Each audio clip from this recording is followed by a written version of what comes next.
When you want to tear down altars, you must also be ready to set up a righteous one. If you are not ready to set up a righteous altar, then do not waste your time trying to tear down one. Did you hear what I said?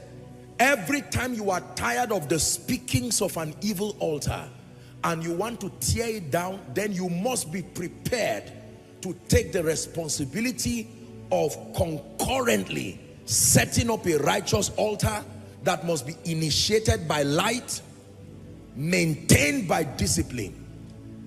Number one, the first key to tearing down altars is breaking the hold of those demonic altars by engaging the blood.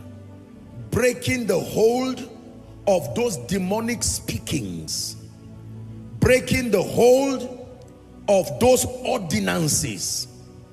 Breaking the hold of those demonic altars or speakings by the blood. By the blood. By the blood. By the blood. Who is learning?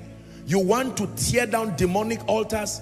The first thing is not to start speaking, oh, my life is, no. You are dealing with something serious, and you are dealing with something that is on a legal basis. I remember when I was doing Let Them Have Dominion, if you recall, I taught you something that I want to repeat very quickly. Please look at me. God forbid, but let's assume I'm an armed robber and I came to steal in your house. Do you know the moment I hear the sound of anyone, what will I do? I will run away because I am stealing. It's illegal. Are we together?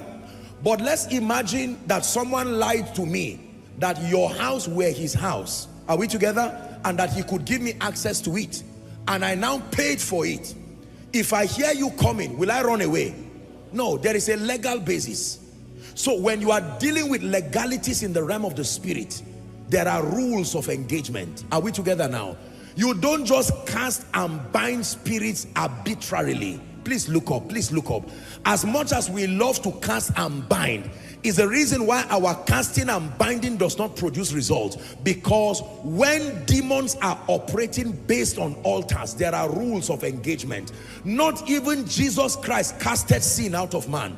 As powerful as God is, he did not cast sin out of man. He had to come down to the earth. Are we together? Because a law is that without the shedding of blood, there is no remission of sin. And not even God as Jesus Christ could bypass that law. Are we together?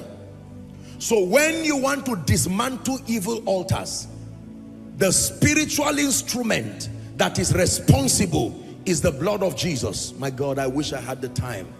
Do you know why? Because you see, the blood of Jesus is not the color red.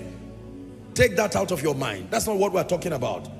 The blood of Jesus is not just the liquid that falls from a man, even though there is a physical expression to that. The blood of Jesus is a summation of the revelation. Watch this now. The revelation behind his becoming sin, who knew no sin. That an unjust man, a just man, took upon himself the cloak of being unjust. Are we together? And that by that spiritual law, he died a death he did not deserve. Are we together now? And that the basis of that death he did not deserve was that the man who deserved to die in him can now find liberty. So every time you invoke the blood, what happens in the realm of the spirit is that a memorial is raised. Are we together now?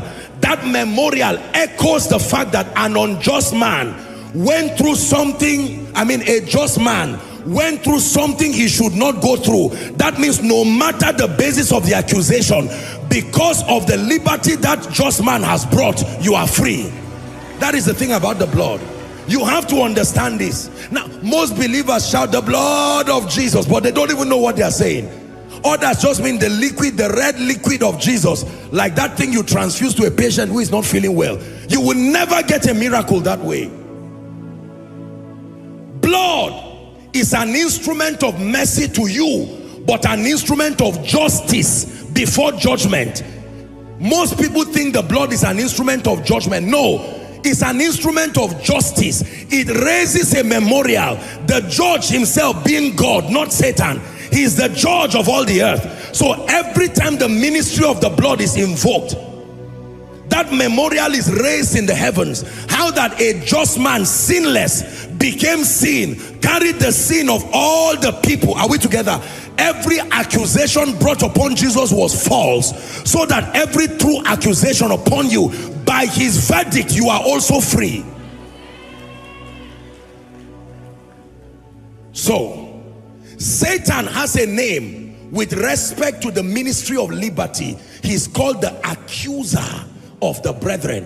When it has to do with liberty, watch this, he's no longer a thief. Satan is not always a thief. He changes according to what he tries to achieve. When we talk about justice, you have to go to the court, the high court, the very court that the judge, at that point, God does not just sit there as creator, he sits there as judge, the judge of all the earth. The accuser of the brethren comes. Are we together? And that he accuses the brethren day and night. What is the accusation? I have a right to oppress this family. The reason is that the grandfather called me through the spirits and the mediums, and he said, empower our farms. In return, I will give you all the female children in this family. And I have maintained agriculture. They have produced all, you know, from their farms. I have maintained my own part.